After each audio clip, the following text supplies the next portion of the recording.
오늘 저는 잠언 5장 1절에서부터 14절의 말씀을 가지고 순결에 대한 교훈이란 제목을 통하여 하나님의 말씀을 증거하고자 합니다. 사람들은 누구나 지혜로운 삶을 살려 합니다. 그래서 이 사회의 보편적인 가치를 추구하려 노력하기도 합니다. 그럼 어떤 것이 보편적인 가치일까요? 가치관이란 옳고 그른 것, 그리고 사람이 해야 할 것과 하지 말아야 할 것에 대한 일반적인 생각을 말합니다. 그러니 보편적인 생각을 말합니다. 그런데 시대가 지나갈수록 보편적인 가치관이 흔들릴 때가 있습니다. 그러나 보편적인 가치관이 무너지면 이 사회도 무너질 수밖에 없는 것입니다. 사람이 세상을 올바른 가치관을 가지고 지혜롭게 살면 그만큼 행복하게 되는 것입니다. 그런데 현대사회로 갈수록 많은 사람들이 자기 자신이 옳다고 생각하는 대로, 방식대로 살아가려 합니다. 하지만 자신이 옳다고 생각하는 대로 사는 것이 지혜로운 것만은 아닙니다. 자신이 옳다고 살아왔다고 자부하지만 나중에 가서 그 길이 옳지 않았다는 것을 깨닫게 될 때도 있기 때문입니다. 그래서 사람들은 책을 통해 지혜의 지침서를 보고 인생의 방향을 잡으려 합니다. 한 번뿐인 인생을 올바로 살려고 하는 것입니다. 그렇게 살고 싶은 것이 바로 우리의 인생입니다. 그러면서 어떻게 하면 지혜로운 삶을 살 수 있을까 고민합니다. 순결에 대한 교훈 또한 마찬가지입니다. 현대사회로 갈수록 순결에 대한 교훈은 고리타분한 옛것이라고 치부하기도 합니다. 그러한 경향들이 있습니다. 그래서 이 시대는 자유연애를 강조하기도 합니다. 그리고 자유연애의 한 형태로 동거혼을 주장하기도 합니다. 안 살아보고 살면은 이혼하니 살아보고 결혼하자. 그런데 살아보고 또 결혼했더니 또 이혼을 합니다. 그런데 이에 대한 사람들의 의견은 분분합니다. 하지만 이러한 결혼 형태는 하나님의 축복을 받을 수가 없는 것입니다. 잠언에는 지혜에 대한 가르침을 주면서 순결에 대한 교훈을 강조하여 말하고 있습니다. 오늘 본문 잠언서 5장을 통하여 성경이 말하는 순결에 대한 가르침은 무엇이며 이 시대를 살아가는 성도들에게 하시는 하나님의 말씀은 무엇인지 여러분과 함께 나누고자 합니다. 첫째, 순결에 대한 교훈은 하나님이 주시는 지혜의 말씀입니다. 잠언서 5장 1절에서 2절에 내 아들아 내 지혜에 주의하며 내 명철에 내 귀를 기울여서 근신을 지키며 내 입술로 지식을 지키도록 하라. 명령과도 같은 말씀입니다. 삶을 지혜롭게 살려면 주의가 필요합니다. 주의란 마음에 새겨두고 행동을 조심하는 것입니다. 그래서 명철에 귀를 기울여야 한 것입니다. 또한 근신해야 합니다. 사람이 잘못했을 때 보통 근신합니다. 너 잘못했지? 저희 가서 근신하고 있어. 학교에서도 근신이 있고 또 뭐 정학도 있고 여러 가지 벌칙들이 있습니다. 근신이나 만이나 행동을 조심하는 것입니다. 그런데 어떤 기준에서 주의와 근신이 필요할까요? 믿음의 성도에게는 하나님의 말씀의 기준이 되어서 주의와 근신해야 하는 것입니다. 그럼 오늘 본문에 특별히 무엇에 주의와 근신이 필요하다고 말씀하고 있을까요? 잠언서 5장 3절에 보면 대저 음녀의 입술은 꿀을 떨어뜨리며 그의 입은 기름보다 미끄러우나, 바로 음녀에 대해 근신이 필요하다고 성경은 말하고 있습니다. 음녀는 히브리어 주르입니다. 그래서 다른 길을 가다라는 뜻인데, 그래서 이 주르는 매춘부나 창녀를 말하는 것입니다. 그래서 불법을 행하는 사람들이라고 하는 것입니다. 정도를 걷지 않는 사람, 다시 말해 매춘부나 창기를 뜻합니다. 이러한 매춘부나 창기를 독일은 합법화를 시켰습니다. 그래서 합법적으로 성매매를 합니다. 그런데 우리나라는 불법입니다. 그러니 나라마다 불법을 합법화시키는 사람도 있고 불법을 불법으로 하는 나라도 있는 것입니다. 그래서 하나님께서 그 기준에 따라서 심판하시는 것입니다. 그래서 어떤 나라는 그런 성매매를 합법화하니까 어떻게 해요? 겨울에 난방 걱정을 해야 됩니다. 에너지가 오지 않습니다. 에너지가 끊겼습니다. 어떻게 살아야 할지 모릅니다. 그러나 하나님의 말씀대로 살아가면 어떻게 해요? 하나님께서 그 길을 열어주시게 되는 것입니다. 음녀의 입술에는 꿀이 떨어진다고 말합니다. 온갖 달콤한 말로 유혹하여 자신의 욕망을 채우고자 합니다. 그래서 그 입은 기름보다 더 미끄럽다고 성경에 기록하고 있습니다. 잠언서 5장 4절에서 5절에 나중은 쑥같이 쓰고 두 날 가진 칼같이 날카로우며 그 발은 사지로 내려가며 그의 걸음은 수월로 나아가나니. 음녀의 입술은 꿀과 같이 단 것 같지만 나중에는 쑥과 같이 된다고 성경이 기록하고 있습니다. 달콤한 입으로 막 유혹을 하지만 쑥 드셔보셨습니까? 쑥떡은 맛있는데요. 거기다 설탕을 넣지만 진짜 쑥은요 정말 씁니다. 예. 그리고 쑥하고 비슷한 익모초라고 있습니다. 더위 먹으면 먹는데요. 그 익모초는 더 씁니다. 그런데 아무튼 이 익모초만큼이나 쓴 게 바로 쑥입니다. 그런데 또 성경은 두 날 가진 칼같이 날카로워서 영혼을 사지로 몰아 수월 즉 지옥으로 끌고 간다고 성경에 기록하고 있습니다. 다른 죄는 모두 몸 밖에서 죄를 짓지만 간음은 몸 안에서 죄를 짓게 되는 것입니다.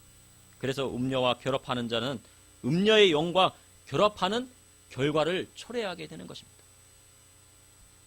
고린도전서 6장 16절에 창녀와 합하는 자는 그와 한 몸인 줄을 알지 못하느냐? 내가 그리스도의 지체를 가지고 창녀의 지체를 만들겠느냐? 결코 그럴 수 없느니라. 창녀와 합하면 창녀와 한 몸을 이루게 되고 창녀의 지체가 된다고 성경을 말하는 것입니다. 다시 말하면 매춘부와 결합하는 자마다 몸에 귀신이 들어온다는 이야기입니다. 그래서 매춘부와 결합을 했는데 아무 일이 없어 하지만 그 속에 영적인 타락이 오게 된다는 것을 성경은 말하고 있는 것입니다. 이는 무서운 말씀입니다. 창녀와 결합한 자가 아무렇지 않게 생각하지만 나중에 그의 인생이 음녀와 함께 저주를 받아 그 영혼이 지옥으로 끌려가게 된다는 것을 성경은 말하고 있는 것입니다. 잠언서 4장 5절에서 6절에 그는 생명의 평탄한 길을 찾지 못하며 자기 길이 든든하지 못하여도 그것을 깨닫지 못한 일을 한 것입니다.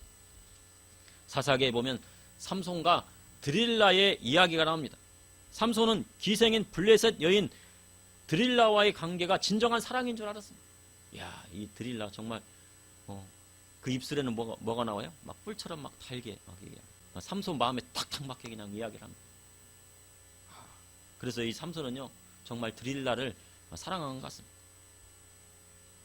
그래서 드릴라에게 자신의 출생의 비밀을 전부 말합니다. 이 출생의 비밀을 말하면 돼야 한대요? 안 됩니다. 삼손은 태어날 때부터 나시린하여 독주와 포도주를 마시지 않았고 그리고 머리를 깎지 않았습니다. 그래서 그가 나시린이 되었고 그 힘의 근원이 어디서 나와요? 그 힘이 어디서 나온다고 해서 성경에요? 삼손의 힘이? 네, 맞아요. 머리카락에서 나옵니다. 그 머리카락에서 나온다고 성경이 기록하고 있습니다. 그렇게 삼손은 여호와의 영에 충만하여 이스라엘 사살로 이스라엘 백성을 괴롭히는 블레셋에서부터 그들을 지켜냈습니다. 그러나 기생인 드릴라가 삼손의 힘의 근원이 어디에 있는지 묻자 삼손은 두 번이나 거짓으로 이야기했다가요 그 뿔 섞인 입술로 이렇게 말하니까 어떻게 해요? 삼손이 넘어가 버렸습니다. 그래서 자기의 모든 비밀을 말해버리고 맙니다. 힘의 근원을 말해버리고 합니다. 그랬더니요 삼손이 자고 있을 때 어떻게 했어요? 드릴라가 삼손의 7가닥에 그 머리를요 7가닥을 이렇게 땄는데 그 머리 7가닥을요 밀어버렸습니다. 그러니 정말요 삼손의 힘이 빠져버렸어. 이는 머리카락을 민 것뿐만 아니고 삼손의 타락으로 어떻게 된 거예요? 하나님의 영이 삼손에게서 떠나게 된 것입니다. 그래서 성령 받은 자가 창교와 결합하면 어떻게 돼요? 성령님이 떠나시는 것입니다. 창기와 한 몸이 되면 성령님이 떠나게 되는 것입니다. 그런데 드릴라가 삼손을 만난 목적이 무엇이었습니까? 드릴라가 삼손을 만난 목적이 뭐예요? 맞습니다. 은 1,100개입니다. 블레셋 사람들이 블레셋 방백들이 너 은 1,100개를 줄 테니까 삼손의 출생의 비밀을 알아와 한 것입니다. 드릴라는 삼손을 사랑한 것이 아니라 무엇이 목적이었어요? 돈을 목적이었어요. 그래서 조심해야 돼요. 여자들이 나 너 사랑해 하는데 진심이 아닐 수가 있습니다. 돈을 목적으로 할 수가 있어요. 그러니 자신의 욕망을 채우려고요 이 삼손을 팔아버린 겁니다. 자신의 욕망을 채웠으니 그리고 상대를 버리고 맙니다. 이 드릴라에게 문제가 있어요 없어요? 문제가 아주 큽니다. 그것이 음녀의 속성입니다. 그렇게 삼손은요 두 눈이 다 빠졌습니다. 블레셋 방배들 어떻게 두 눈을 뽑아버렸어요. 두 눈을 뽑아버리면 어떻게 해요? 앞이 보이지 않죠. 장님이 되어버렸어요. 그리고 머리도 다 깎여가지고 힘이 빠졌습니다. 그리고 뭐예요? 감옥에서요 맷돌을 굴리고 있어요. 맷돌을 왜 굴려요? 곡식 타작할 때요. 밀을 까부르려면 어떻게 해요? 맷돌을 굴려야지 밀을 까부르죠. 바로 음녀를 사랑한, 그리고 음녀의 말에 넘어간 그 죄값을 받고 있는 것입니다. 이러한 삼손의 모습이 이 시대 타락한 크리스찬의 모습인 것입니다. 그래서 믿음의 성도는 하나님의 말씀을 떠나 살면 안 되는 것입니다. 음녀와 결합하면 안 됩니다. 그러면요 인생에 저주가 오게 되는 거죠. 삼손에게 저주가 뭐예요? 힘 다 빠지고 하나님의 영이 떠나버리고 그렇게 고된 인생을 살게 되는 것입니다. 그래도 삼손이요 모인 곳에 두 기둥을 잡았습니다. 그리고 하나님 앞에 회개했습니다. 하나님 잘못했습니다. 제가 음녀를 사랑했습니다. 하나님 안 사랑하고 음녀를 사랑하고 창기와 결합했습니다. 부르짖어 기도했습니다. 이번만 한 번만 힘을 주십시오 하고 이 두 기둥을 잡고 무너뜨리니까 어떻게 돼요? 그 온 집이 무너졌습니다. 그로 인하여 원수 대적마귀, 바로 원수 같은 그 블레셋 사람 3,000명이 돌에 깔려 죽게 된 것입니다. 그리고 삼손도 어떻게 됐어요? 죽었습니다. 잠언서 5장 7절에서 8절에 그런즉 아들들아 나에게 들으며 내 입의 말을 버리지 말고 내 길을 그에게서 멀리하라. 그의 집 문에도 가까이 가지 말라 하였습니다. 아들들아 나에게 들으라. 아들들아 나에게 들으라. 아들들이 아비의 훈계를 버리지 말아야 합니다. 그래서 음녀에 따르는 길에서 멀리해야 합니다. 또한 그 집 문에도 가까이 가지 말라 성경이 기록하고 있습니다. 문 앞에까지 가면 어떻게 해요? 음녀가 꼬시겠죠. 음녀가 우리 집으로 들어와 꼬시겠죠. 그러니까 그 문 가까이도 가지 말라는 것입니다. 왜냐하면 음녀를 가까이 하는 자마다 뭐를 받아요? 저주받기 때문에. 그럼 어떤 저주가 그에게 내리는 것일까요? 성경에는 기록하고 있습니다. 하나는 내 존영이 남에게 잃어버리게 된다고 말씀하고 있습니다. 그럼 존영이 무엇일까요? 바로 지위가 높고 영화로운 것을 말합니다. 뉴스에 보니요 아주 유력한 정치인이라도 정말 대통령 후보로 손색 없는 사람이라 할지라도 성매매나 성폭행 사건이 일어나면요 그 자리에서 내려와서 감옥 가야 하는 것입니다. 그러한 경우가 많이 있습니다. 아무리 높은 지위에 있어도 내려오는 것은요 한순간입니다. 그 자리에까지 올라가는 데는 어떻게 해요? 수많은 인내와 고난과 공부도 많이 해야 되고 많은 것을 쌓아야 해서 올라갔는데 내려오는 건 어떻게 해요? 급행열차를 타고 한순간에 내려요. 롤러코스터 타봤습니까? 예. 롤러코스터 내려올 때는 어떻게 해요? 올라갈 때는 막 힘들게 올라가지만 내려올 때는 한순간에 싹 내려와요. 인생이 그런 것입니다. 아무리 당대표라도요 그 자리에 올라가기는 어려웠지만 한순간에 내려가는 것입니다. 둘은요 수완이 다른 자에게 빼앗기게 된다고 하는 것입니다. 수완이란요 타고난 수명을 말하는 것입니다. 사람에게는 자신에게 타고난 수명이 있습니다. 자기에게 맞게 하나님께서 정해준 그 수명이 있습니다. 그런데 음녀를 가까이 하고 창녀를 가까이 하면 어떻게 돼요? 그 수완이 그 수명이 줄어들게 된다고 성경은 기록하고 있는 것입니다. 그러니 그 목숨이 다른 사람에게 빼앗기게 된다고 한 것입니다. 장기를 좋아하고 음녀를 따른 자마다 그 수명이 짧아지는 것입니다. 이는 왜 그런 거예요? 이는 아버지의 훈계의 말씀 안 듣고 하나님 말씀 안 들었기 때문입니다. 그리고 타인이 내 재물로 충족하게 되고 내 수고한 것이 외인의 집이 된다고 말씀하고 있습니다. 이는 지금까지 땀 흘려 이루어 놓은 모든 부동산, 뭐 땅이나 집이나 이런 건 부동산이죠. 동산은 뭐예요? 동산. 동산은 바로 돈이나 뭐 이런 것들이 있겠죠. 이런 것들을 동산이라고 하는데요. 이런 것들이 다 누구 것이 돼요?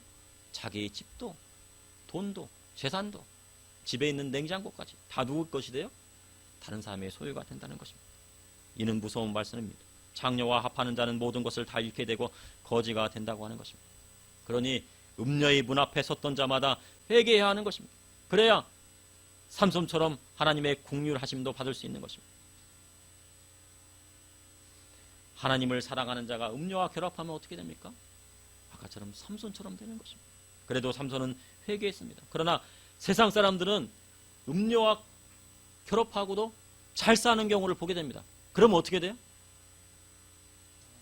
지옥 가는 겁니다. 음녀와 결합해서 못 살고 삼손처럼 고난받고 그렇게 돼야 뭐 하는 거예요? 회개할 기회마저 얻는 것입니다. 그러나 그래도 잘 살면 어떻게 돼요? 회개할 기회마저 얻지 못한다고 성경은 기록하고 있는 것입니다. 그런데 이렇게 창기와 결합하고 음녀를 따라갔던 사람들이 언제 한탄합니까?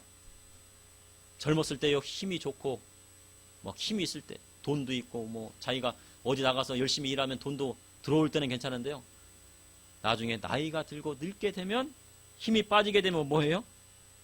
한탄하게 되는 것입니다. 조광지쳐 버리고 음녀 따라 간 사람도 마찬가지입니다.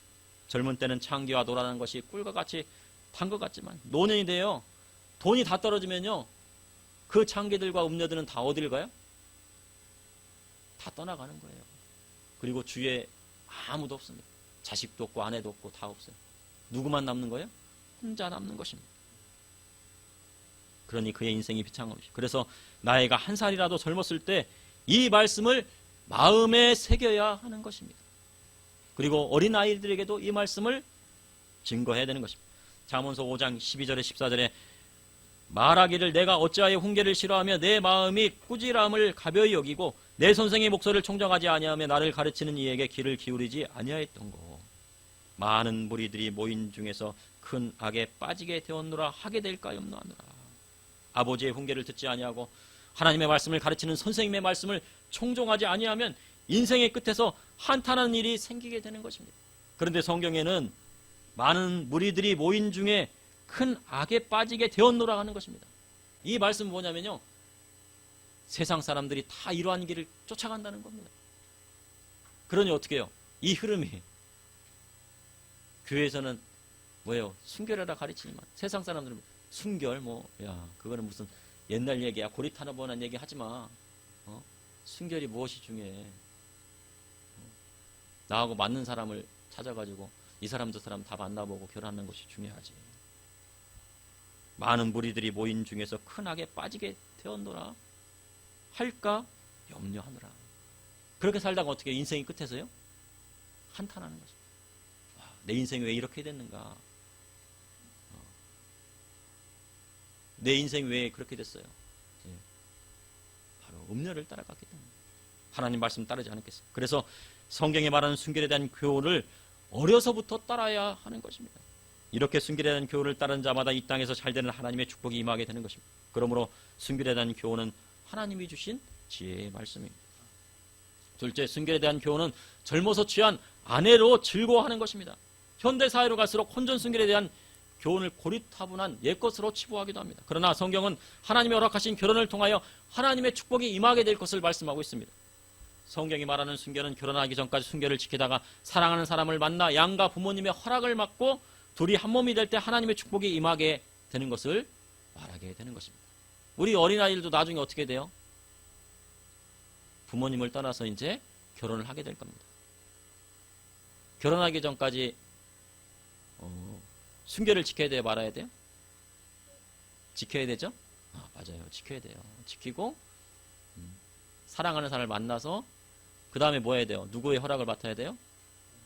그렇죠. 부모님의 허락을 맡아야 돼요. 그리고 하나님의 축복 가운데 결혼을 한 다음에 행복하게 살아가면 되는 것입니다. 그래서 70년대 80년대 말에도요, 교회에서 순결 교육을 많이 했습니다. 그러나 최근 들어 교회에서 순결 교육에 대해 가르치지 않는 경향이 생겼습니다. 그런 것 가리키면 목사님 왜 그런 거 가리키세요?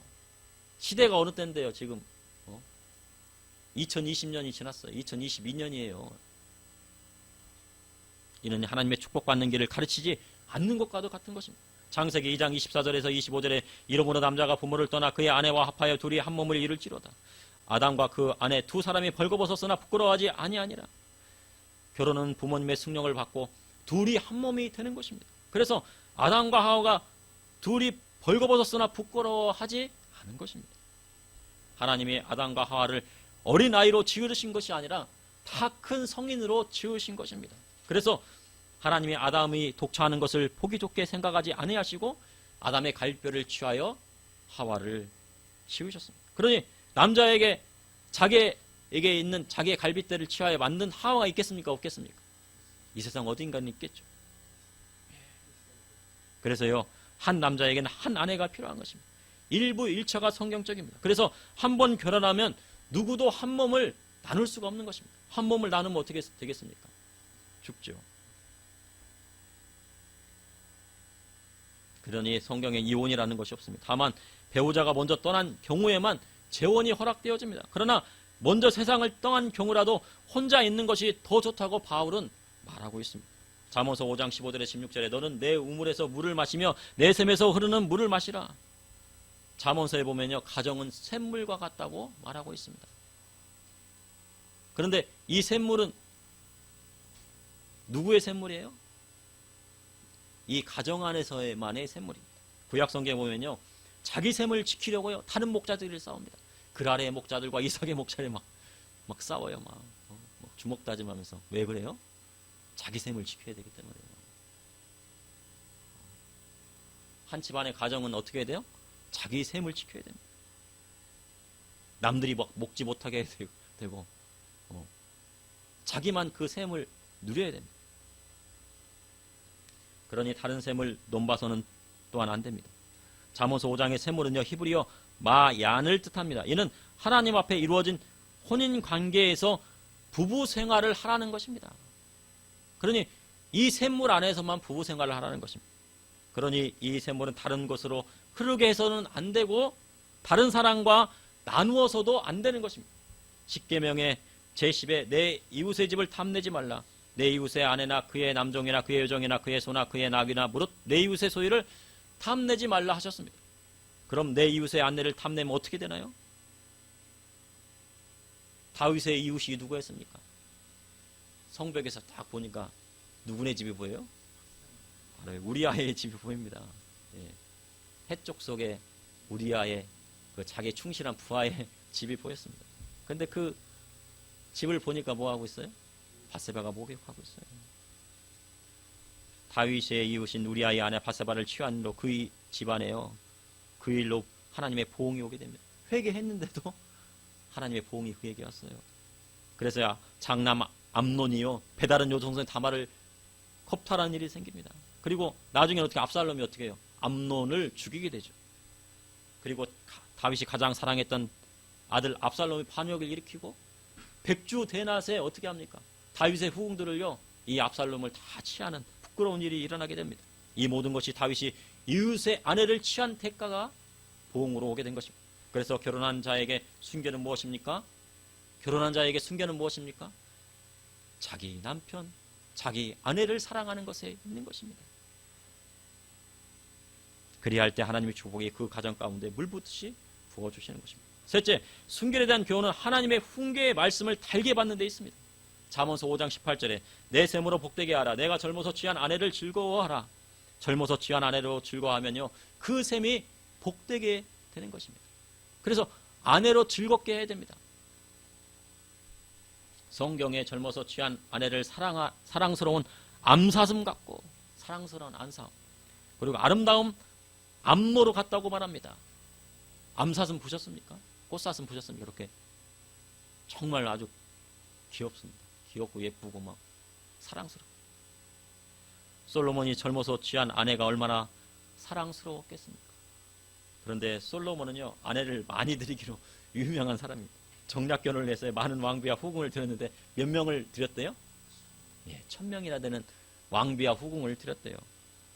하지만요, 결과적으로요, 그렇게 많은 왕비와 후궁을요 드리고 정략결혼 해가지고 솔로몬이 나이 들어 타락하는 결과를 초래했습니다. 솔로몬은 1000명이 넘는 아내를 드렸으나 하나도 즐겁지 않고 괴로움만 더했습니다. 아내 1000명을 드리면 어떻게 돼요? 괴로움이 얼마나 와요? 1000개의 괴로움이 오는 거예요. 그래서 솔로몬이요, 젊어서 취한 조강지처를 사랑하고 연모하라 한 것입니다. 내가 많은 아내 두어봤더니 다 소용없다. 내가 젊었을 때 취했던 암사슴 같고 암노루 같고 그랬던 그 조강지처가 가장 사랑스럽더라 이것입니다. 솔로몬이 인생을 살아보니 인생의 끝에서 큰 깨달음을 얻게 된 것입니다. 그래서 아들들에게 음료를 연모하며 이방이 계집의 가슴을 안겠느냐 한 것입니다. 믿지 않는 자와 결혼해 봐야 나중에 자신의 신앙마저 잃는 경우가 태반입니다. 솔로몬이 이방 여인을 후궁으로 들이니 자신도 밀곰을 숭상하며 타락하고 맙니다. 그 타락으로 인해서 어떻게 했습니까? 이스라엘이 두 쪽 났습니다. 남유다는 누가 가져가요? 솔로몬의 아들 르호보암이 가져가고 북이스라엘은 바로 여로보암이 가져가게 됩니다. 그러니 차라리 혼자 살고 신앙을 지키는 것이 유익한 것입니다. 그래서 사도 바울이 말합니다. 고린도전서 7장 38절에 그러므로 결혼하는 자도 잘하거니와 결혼하지 아니하는 자는 더 잘하느니라. 결혼하는 것도 잘하지만 결혼하지 않는 것도 더 잘한다고 사도 바울은 말하고 있습니다. 부모로요 딸이 나이가 들어서 시집 안 간다고 하면 그냥 놔두는 것도 하나님 뜻입니다. 너 왜 시집 안 가? 아무나 주워와. 바깥에 나가서 아무나 데리고 와. 하나님 안 믿어도 돼. 아무나 데리고 와. 그런데 진짜로 하나님 안 믿고 아무나 데리고 왔습니다. 그랬더니 결혼했는데 어떻게 해요? 잘 살아요? 못 살아요? 아무나 데려왔으니 잘 살겠습니까? 못 살지? 억지로 믿지 않는 사람과 결혼시켜 그의 신앙만 잃으면 하나님의 뜻이 아닙니다. 그러나 믿지 않는 사람이라도 만약에 데리고 왔어요. 그런데 사랑해서 결혼하겠다고 해요. 그럼 결혼시켜야 됩니까? 안 시켜야 됩니까?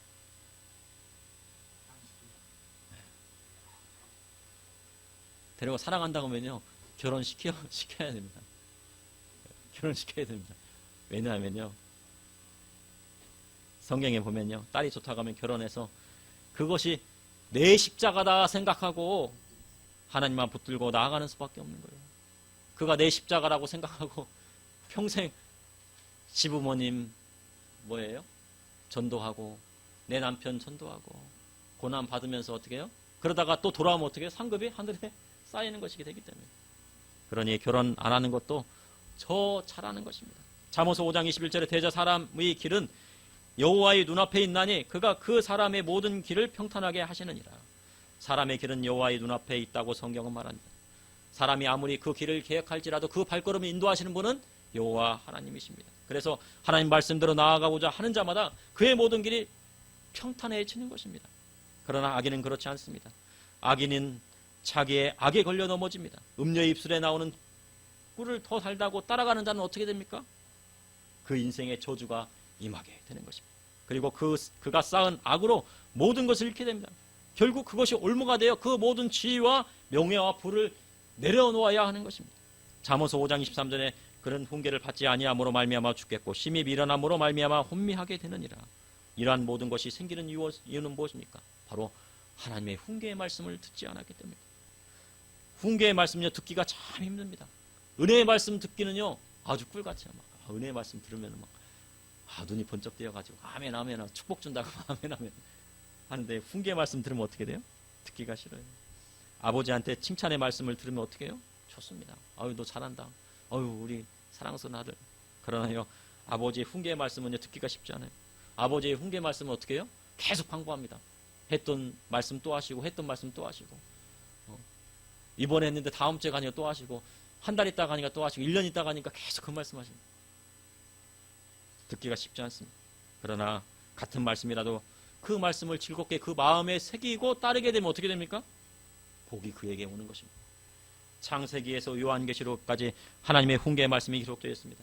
나라에 대한 훈계도 있고 민족에 대한 훈계도 있고 교회에 대한 훈계의 말씀도 있습니다. 집과 가정과 그리고 개인의 훈계의 말씀도 있습니다. 그런데 하나님의 훈계의 말씀 따라 나아가는 나라마다 세계의 최강국이 될 것이고 그리스도의 말씀대로 나아가는 자마다 말세의 지말에 쓰임받는 민족이 될 것이고 성경에 나오는 하나님의 훈계의 말씀 따라 나아가는 교회마다 부흥할 것이고 주님의 말씀 따라 사는 가정과 성도마다 그 집의 지도자가 나오는 놀라운 기적의 말씀이 나오게 되는 것입니다. 축복이 나오게 되는 것입니다. 그러므로 순결에 대한 교육은 하나님의 훈계의 말씀을 달게 만든 것입니다. 그러니 순결 교육은 언제부터 해야 됩니까? 인생을 다 사는 다음에 하는 것입니까? 바로 태어날 때부터 어릴 적부터 어린애들이 무엇을 알아 할 때부터 어릴 적부터 해야 순결한 어른이 나오는 것입니다. 너는 순결하게 살아야 돼. 그리고 나중에 결혼할 때 누구하고 결혼해야 돼요? 하나님 말씀대로 따라가는 그런 여자를 만나야 돼. 그리고 꼭 부모님의 말씀 따라서 부모님의 승낙을 받고 결혼해야 돼. 이 시대의 교육이요, 순결 교육을 하지 않고 자유연애를 강조할 때 순결교회를 가르치는 교회와 가정마다 다음 세대를 이끌어갈 리더들이 나오게 되는 것입니다. 그러므로 순결에 대한 교육은 하나님이 주신 지혜의 말씀입니다. 그리고 순결에 대한 교육은 젊어선 취한 아내로 즐거워하는 것입니다. 또한 순결에 대한 교육은 하나님의 훈계의 말씀을 달게 받는 것입니다. 그래서 요한계시록에 나와 있습니다. 순결한 신부가 준비되었다고. 순결한 어떤 신부가 준비되었어요? 그리스도의 신부가 준비되었다. 그 그리스도의 신부가 누굽니까? 교회입니다. 교회이고 그 교회에 속한 우리 성도님들, 저와 우리 성도님들이 그 순결한 신부가 되어야 되는 것입니다. 잠시 기도하시겠습니다. 사랑의 주님, 오늘도 감사합니다. 주님, 금요일 늦은 밤에 하나님의 말씀 듣기 위해서 나오고 또한 주님을 찬양하기 위해 나왔습니다. 하나님 말씀 주시면 감사하고 아버지 하나님 기도로 주님 앞에 나가게 하시면 감사합니다. 우리의 인생 가운데 고난이 많고 어려운 곳이 많으나 아버지 하나님 오직 주님만을 바라보길 원합니다. 우리의 제약된 모습들 주님 예수 그리스도의 십자가의 보혈로 깨끗이 씻어주셔서 온전히 순결한 마음을 가지고 하나님 앞에 나아가 그리스도의 순결한 신부가 될 수 있도록 인도하여 주시고 그리스도의 순결한 신부인 교회가 되게 하여 주시고 그리스도의 순결한 신부인 저와 우리 성도님들이 다 될 수 있도록 인도하여 주시옵소서. 어른 성도에서부터 어린아이까지 하나님의 지혜의 말씀이 임하게 해주시고 하나님이 주신 지혜를 얻게 하여 주시옵소서. 예수님 이름으로 기도옵나이다. 아멘.